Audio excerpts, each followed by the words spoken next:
The rain was pounding against the windshield when the call came in. The dispatcher's voice was steady, almost rehearsed, as she relayed the message to patrol units. A man had been found dead. The caller claimed there was a witness, someone who saw everything. He said the suspect didn't know he was being watched, the caller told 911. He said it happened fast, but not by accident. Red and blue lights sliced through the darkness as Officer Smith pulled up to the scene. The air smelled like wet asphalt and burnt coffee. Neighbors stood in doorways, wrapped in blankets, watching in silence. No one was screaming. No one was crying. And that was the first thing that felt wrong. Inside the perimeter, detectives moved with purpose but without urgency. This wasn't chaos. This was control. The body had already been covered, the scene preserved, and somewhere, according to the call, there was a man who had seen it all unfold. At that moment, the case had only fragments: no weapon, no clear motive, no immediate suspect. But witnesses change everything. In criminal investigations, a single statement can turn uncertainty into narrative, confusion into certainty. Within hours, detectives would repeat his words in briefings. Within days, those words would appear in reports. Within weeks, they would form the backbone of an affidavit. What no one questioned, because no one ever does at the beginning, was the witness himself. No one asked how he knew where to stand. No one asked why he waited. No one asked how a man could be so precise and yet so invisible. Years later, when this case was dragged back into the light, when new eyes began retracing old steps, they would look for him, and they would find nothing. No records, no address, no photograph, not a single trace that he had ever existed at all. And that's when investigators realized something far more unsettling than a murder.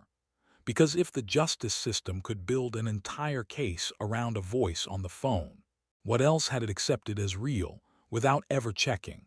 The victim was pronounced dead just after 2:40 a.m. A male in his mid-30s, found lying on his back in the narrow space between the parking lot and a chain-link fence.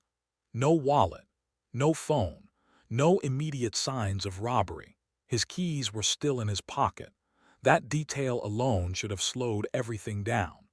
The official timeline placed his death somewhere between 11:30 p.m. and midnight. According to neighbors, that was when the rain started coming down hard enough to drown out most sound. One neighbor recalled hearing what might have been a shout. Another remembered nothing at all. No one reported a struggle. No one saw anyone run. At the scene, detectives noted the absence of defensive wounds. The victim's hands were clean. His clothing was undisturbed. If this was an attack, it was either sudden or expected. The medical examiner's preliminary report ruled out natural causes. Cause of death: blunt force trauma to the head. The angle suggested the victim never saw it coming. That immediately raised questions about intent. A random mugging didn't fit. Neither did an accident. This was beginning to look like a targeted act, possibly premeditated murder, but motive was still unclear. The victim had no known enemies, no criminal history, and no recent disputes that stood out. Investigators began reconstructing his final hours. He had left work on time, stopped nowhere unusual. His route home hadn't changed in years, which meant someone would have needed to know exactly where and when to intercept him. As the case file thickened, so did the pressure. The victim's family demanded answers. The DA's office wanted progress. Local media labeled it a quiet neighborhood killing, a phrase that stirred more fear than facts ever could. By the end of the first week, detectives had suspects, but nothing solid. No forensic hits. No cameras pointing in the right direction. Just theories competing for relevance. And then quietly, almost conveniently, someone stepped forward and offered what the case was missing: certainty. A witness who claimed he was there. A witness who said he saw the moment everything changed. And from that point on, the investigation would stop asking what happened and start asking who did it. In the early stages of a homicide investigation, detectives aren't just looking for answers. They're looking for something that fits, a theory that can organize chaos into something manageable. In this case, That theory formed quickly. With no sign of forced confrontation and no evidence of robbery, investigators began leaning toward a personal motive. Someone the victim knew. Someone close enough to approach without raising alarm. That assumption quietly guided every decision that followed. Detectives compiled a short list of persons of interest: a former coworker, a recent romantic partner, and an acquaintance who'd had a minor disagreement with the victim weeks earlier.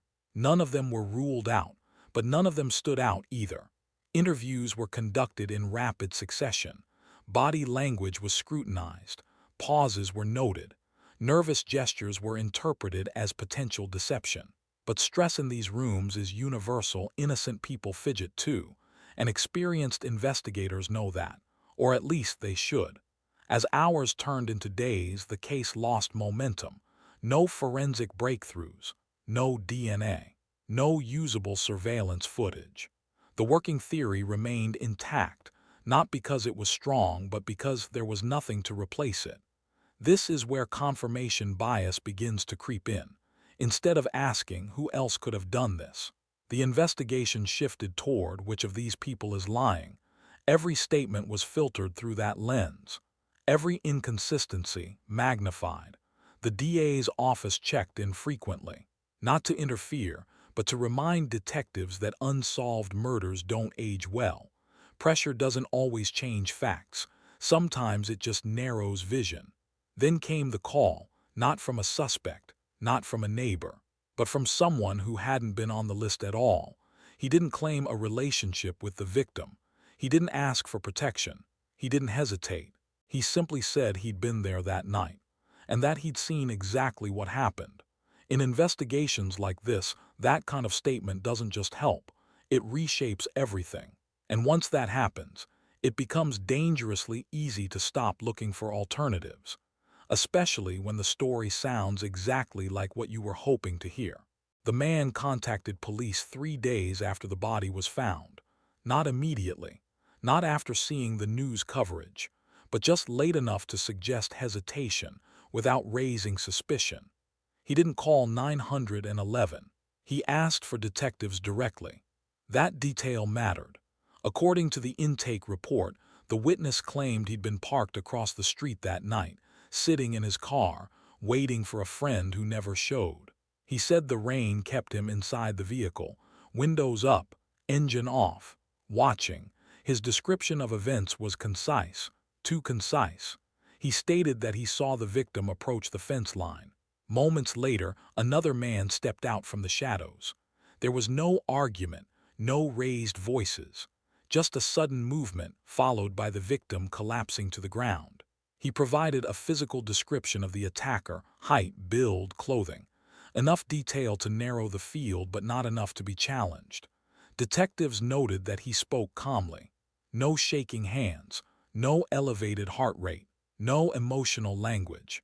For someone who claimed to have witnessed a killing, his affect was remarkably controlled. But control is often mistaken for credibility. When asked why he didn't intervene, he said he froze. When asked why he waited days to come forward, he said he was afraid. Both answers fit.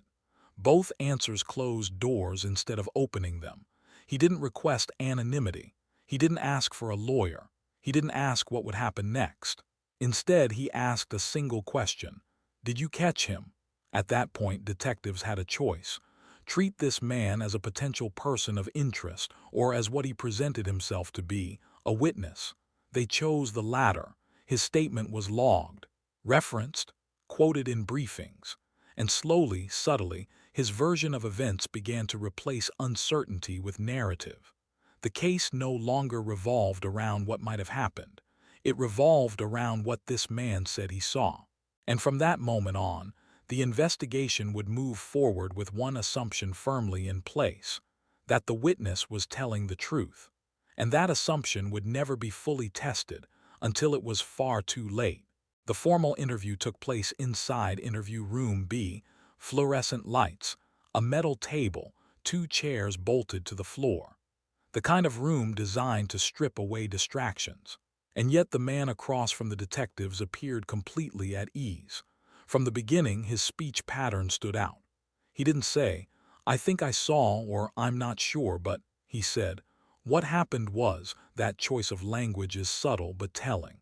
Genuine memory recall is often fragmented. It includes pauses, corrections, and uncertainty. His account was linear, polished, almost rehearsed. When detectives pressed for sensory details, the sound of impact, the victim's reaction, he responded with visual descriptions instead. He avoided emotion. He avoided speculation. Everything stayed clean, too clean. His body language reinforced the impression. He sat upright, shoulders relaxed, hands folded neatly on the table. No self-soothing gestures.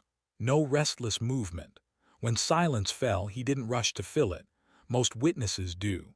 This level of composure is rare but not impossible. Trauma affects people differently. Still, detectives are trained to notice when emotional response doesn't match claimed experience. In this case, that mismatch was noted but dismissed. The witness was never read his Miranda rights. He wasn't a suspect. He wasn't even treated as a potential one.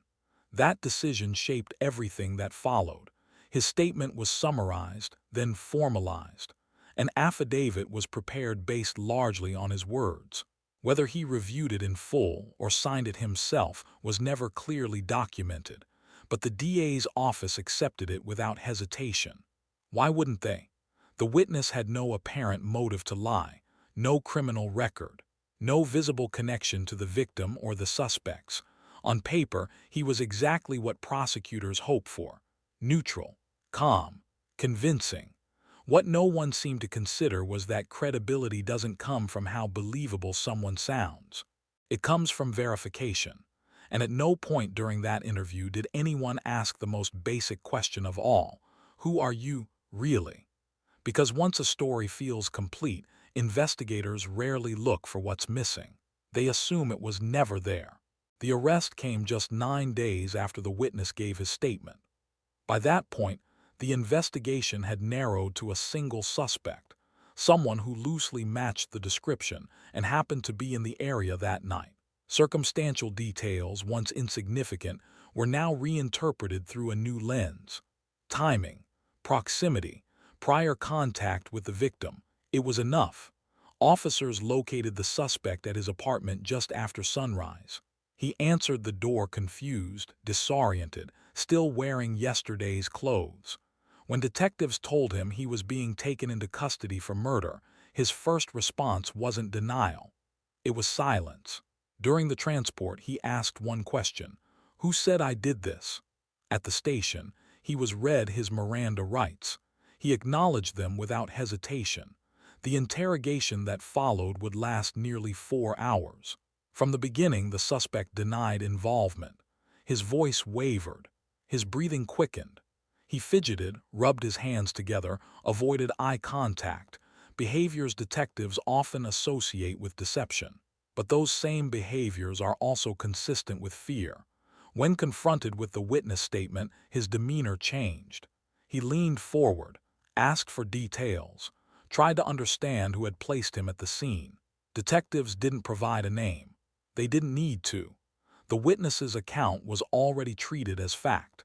Investigators framed their questions accordingly, pushing for admissions rather than clarification. Each denial was seen not as resistance, but as confirmation of guilt. By the end of the interrogation, the suspect was exhausted. No confession was obtained, but it no longer mattered. The DA reviewed the file and agreed to move forward. Charges were filed: premeditated murder. In the press release, the witness was referred to simply as an individual who came forward voluntarily. No further details were given. The narrative was complete: a crime, a suspect, a witness who tied them together. And once that structure was in place, no one felt the need to examine what it was built on.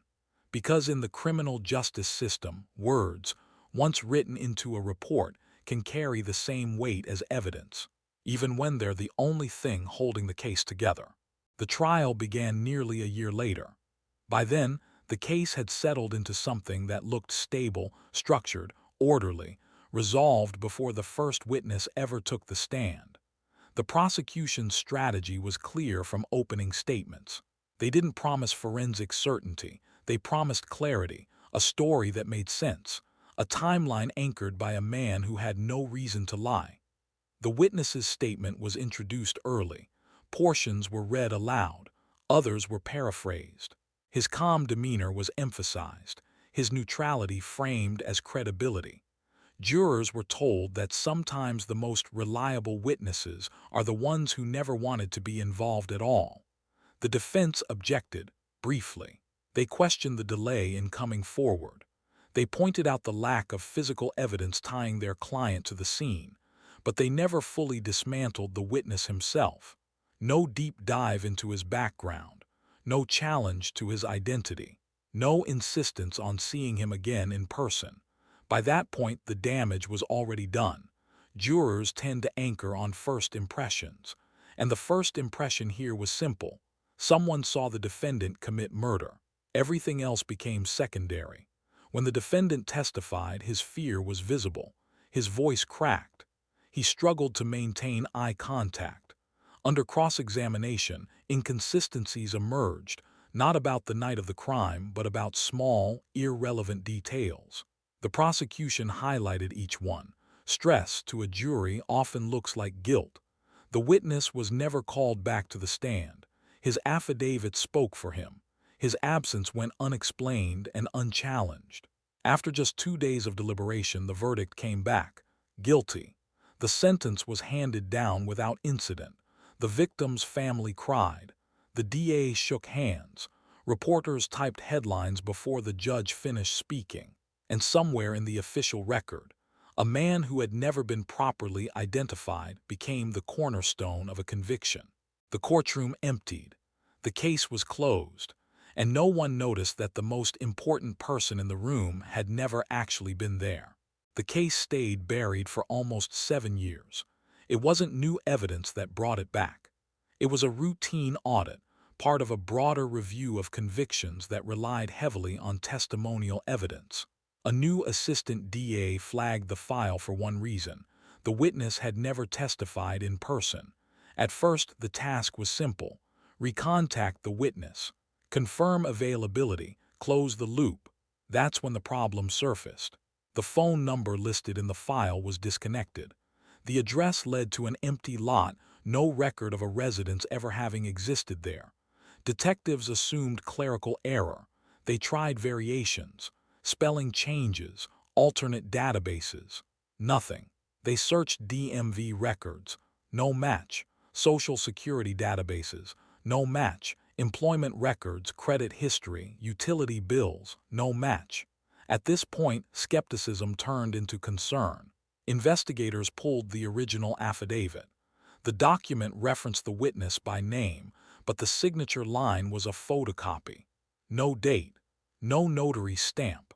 No indication that the man had ever physically signed it in front of anyone. That should have been impossible.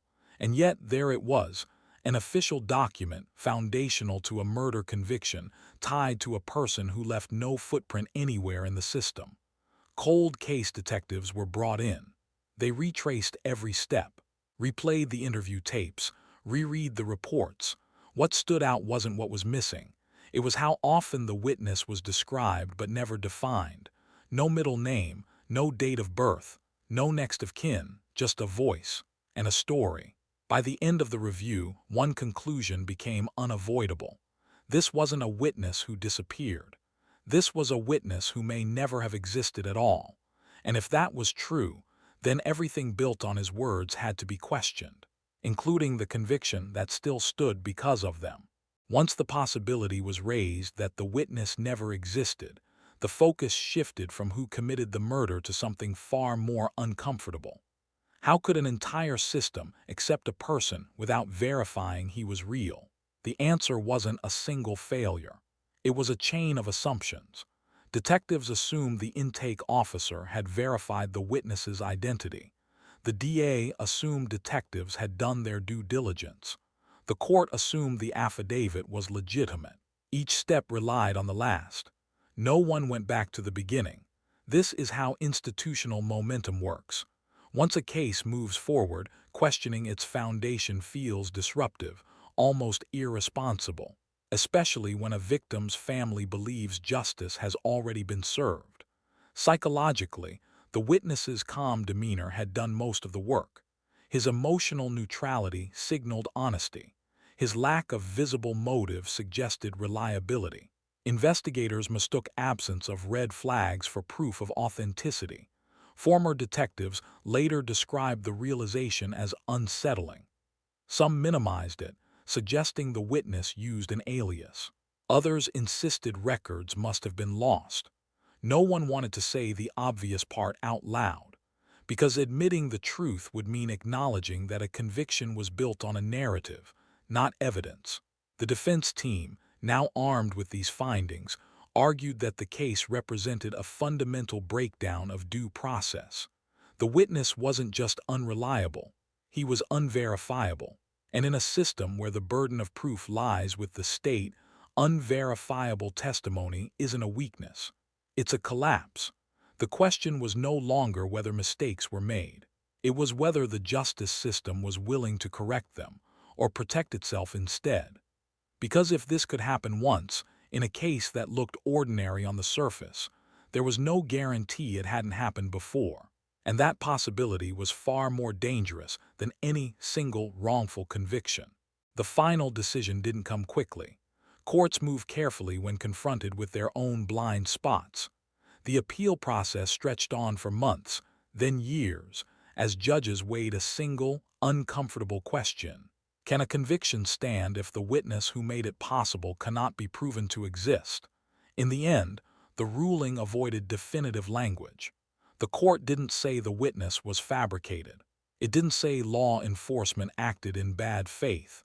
Instead, it focused on what could be proven. The affidavit lacked proper verification. The witness could not be produced. The testimony could not be independently corroborated. That was enough. The conviction was vacated, not because the defendant was declared innocent, but because the foundation of the case no longer met the standard of proof required by law. The state declined to retry the case. Without the witness, there was nothing left to present. The defendant walked free after nearly a decade in prison. No apology, no explanation, just paperwork and silence. As for the detectives and prosecutors involved, none faced disciplinary action. Official statements described the situation as an anomaly and a breakdown in record-keeping.